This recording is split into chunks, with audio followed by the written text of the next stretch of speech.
Assalamualaikum warahmatullahi wabarakatuh. Perkenalkan, saya Vina Budi Lestari dari Prodi MIK.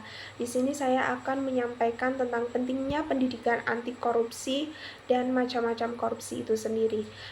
Pentingnya pendidikan anti korupsi bagi mahasiswa itu sendiri yaitu untuk memberikan pengetahuan yang cukup tentang seluk-beluk korupsi dan pemberantasannya serta menanamkan nilai-nilai anti korupsi. Macam-macam korupsi itu sendiri dibagi menjadi 7, yaitu 1. Penggelapan dalam jabatan. Penggelapan dalam jabatan adalah contohnya pejabat pemerintah yang dengan kekuasaan yang dimilikinya melakukan penggelapan laporan keuangan, menghilangkan barang bukti, atau membiarkan orang lain menghancurkan barang bukti yang bertujuan untuk menguntungkan diri sendiri dengan jalan merugikan negara. Yang kedua yaitu merugikan keuangan negara.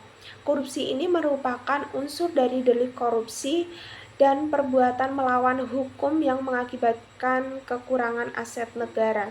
Contoh dari korupsi ini yaitu kasus korupsi Jiwasraya. Korupsi yang dilakukan oleh PT Asuransi Jiwasraya merugikan negara hingga 13,7 triliun. Kasus ini menjadi perhatian banyak orang setelah tidak mampu membayar kepada nasabah dengan nominal sebesar 12,4 triliun.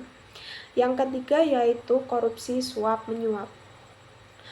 Korupsi ini adalah tindakan memberikan uang atau menerima uang atau hadiah yang dilakukan oleh pejabat pemerintah untuk melakukan atau tidak melakukan sesuatu yang bertentangan dengan kewajibannya. Contoh dari korupsi ini yaitu suap antar pegawai, misalnya seperti pemberian barang demi kenaikan jabatan. Yang keempat yaitu pemerasan.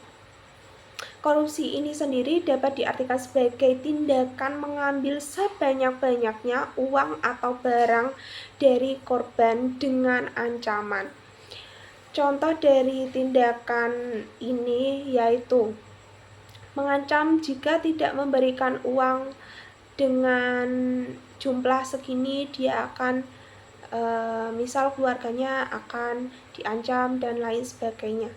Yang kelima adalah benturan kepentingan. Benturan kepentingan ini sendiri memiliki arti yaitu suatu kondisi di mana pertimbangan pribadi mempengaruhi dan menyingkirkan profesionalitas seorang pejabat dalam mengemban tugas.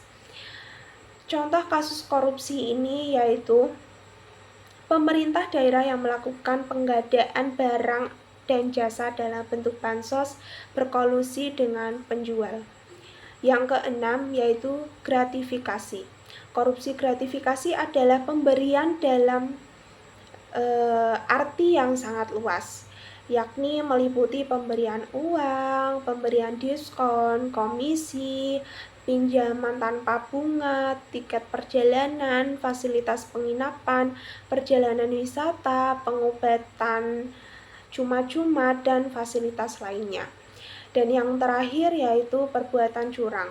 Perbuatan curang ini dilakukan dengan sengaja untuk kepentingan pribadi yang dapat membahayakan orang lain. Misalnya saja, pemborong pada waktu membuat bangunan atau menjual bahan bangunan melakukan perbuatan curang yang membahayakan keamanan orang atau barang. Sekian penyampaian tentang pentingnya pendidikan anti korupsi dan macam-macam korupsi serta penjelasannya. Sekian dari saya. Wassalamualaikum warahmatullahi wabarakatuh.